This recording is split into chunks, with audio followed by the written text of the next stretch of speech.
And alongside Jim Barker, Matt Dunnigan, Milt Stiegel, and before we get to this game that was absolutely entertaining, Milt, you just love when a football match ends on a rouge. I can't stand it. I can't stand the fact that you can win a game by missing a field goal. And I know that's part of the CFL. It's part of the CFL long before I got here. It'll be part of the CFL long after I'm gone, but I still don't like it. Imagine if a Grey Cup is won by missing a field goal. All right, let's get to Chad Kelly in the return. And JB, 322 yards, didn't get a touchdown, one INT, but overall, what was the assessment? Well, he looked rusty, I thought, but he made plays when he had to. They needed to get some big plays and got them against the defense that's given those things up.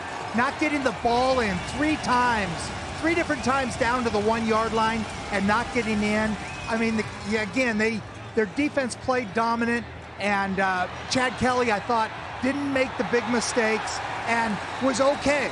He'll get better, Matty, but that defense for Toronto in the second half, my goodness gracious. Yeah, they needed some help, and they didn't get it inside the 5 yard line from their offense. They were shut down several times by Saskatchewan D, who stood on its head. But at the end of the day, it was night and day difference from the first 27 minutes of this football game, and then the last 3 minutes right here behind us, Trevor Harris imploded, and the pressure from the defense was just relentless for the Toronto Argonauts. They knew where he was going to be on that spot, 7 yards behind the center, and they got the job done. To me, it was one of those scenarios where they kept feeding off the fact that Trevor Harris was immobile, and they really shut him down.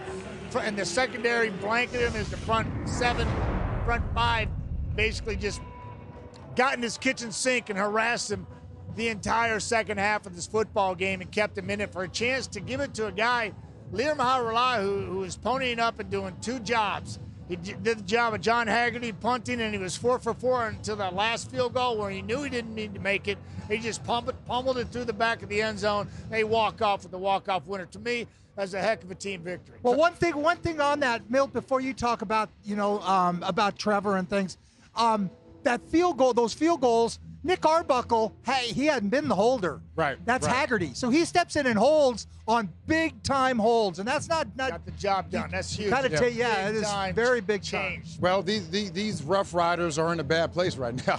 What's that, 5 games where they haven't had a victory, one tie, and Trevor came out playing very well. That first quarter, he looked like Trevor Harris, but then after that, there were some struggles.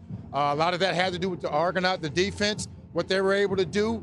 But now it's back to the drawing board for Trevor Harris, because it's not going to get any easier where they have the Winnipeg Blue Bombers in back-to-back games, and we know what that defense is doing. So Trevor Harris is capable of it. He's a very confident player, but he has to get back to playing some better ball. Like I said, it's not all on him, but a lot of it is on him, because as a quarterback, you control a lot. But he's capable of it, and we'll see if he can do it. You know, it was a great football game, but you know who really stole the show tonight? It was Milt Stiegel. You see, Milt actually memorized a dance at half. No, this was in between the quarter. The first and the second quarter, he gets out there. It was nearly flawless. It was. The best. I don't know about the facial expressions here, Stiegel. Look at the audience, Milt. You might have a future. I did notice the standing ovation he got also. My wife is leaving me after this, I guarantee you. Let's get back to SportsCenter.